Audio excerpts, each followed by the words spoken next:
Cuba's fuel crisis brings schools to a standstill. That's a headline from the New York Times, and it tells a story that goes far beyond energy policy.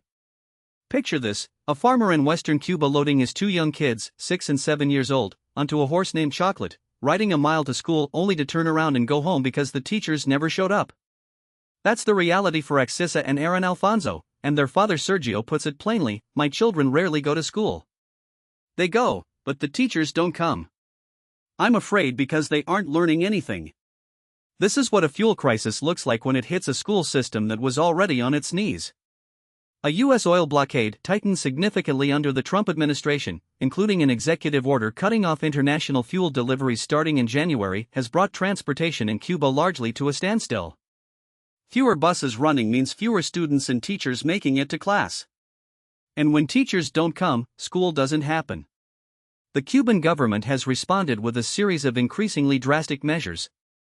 In February, school days were cut to half-days, and college students were shifted to remote learning. But remote learning in a country experiencing blackouts of more than 20 hours a day is almost impossible. Most students can't afford enough mobile data to stream a class. So professors have resorted to sending lessons as WhatsApp voice notes. Then came the decision to end the school year 2 weeks early and to cancel college entrance exams entirely for high school seniors. The government acknowledged that students and teachers were simply exhausted: sleepless nights without electricity, no school meals, and no reliable way to get to class. All 240 of Cuba's boarding schools had to close this semester. UNESCO's regional director, Anne Lemeister, said it plainly on social media: education in Cuba is at risk due to the current energy crisis. It jeopardizes the future of an entire generation. And this is landing on a system that was already deeply strained. Hurricane Melissa damaged hundreds of school buildings last fall.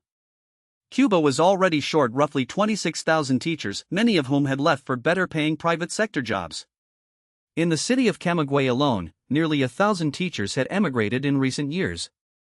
After the pandemic, more than 1 million Cubans left the country altogether, including thousands of teachers who were earning an average of just $11 a month. One third-year law student at the University of Havana, 21-year-old Leonard Gomez Leon, called the semester hellish. He helped organize a protest outside the university demanding the semester be canceled until in-person classes could resume.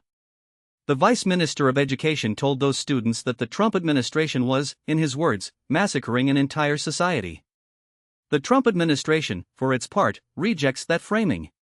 The State Department argues the United States is not to blame for Cuba's energy crunch, pointing instead to Cuban officials for failing to invest in infrastructure and for diverting resources for their own benefit. They've also questioned why security forces seem to have enough fuel to suppress protests if schools truly have none. The contrast with Cuba's revolutionary past is stark. When Fidel Castro came to power in 1959, the country's illiteracy rate was over 20%. He mobilized 250,000 people to teach adults to read, and eventually built a universal, free university system that produced doctors and engineers recognized around the world.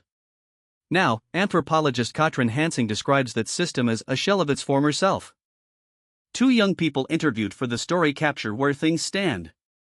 Alejandro Paradero Almenarios enrolled at the University of Guantanamo hoping to become a biology teacher, but dropped out 5 months in, deciding a salary of $7 a month wasn't worth the effort. He now makes charcoal, because cooking gas is unavailable. And 18-year-old Raul Cabrera, in his final year at a veterinary high school west of Havana, summed it up in 5 words: no transportation, no school. Whatever side of the political debate you're on, one thing is difficult to dispute: it's Cuba's children and young people paying the steepest price. That's the story from the New York Times, reported by Ed Augustine and Francis Robles.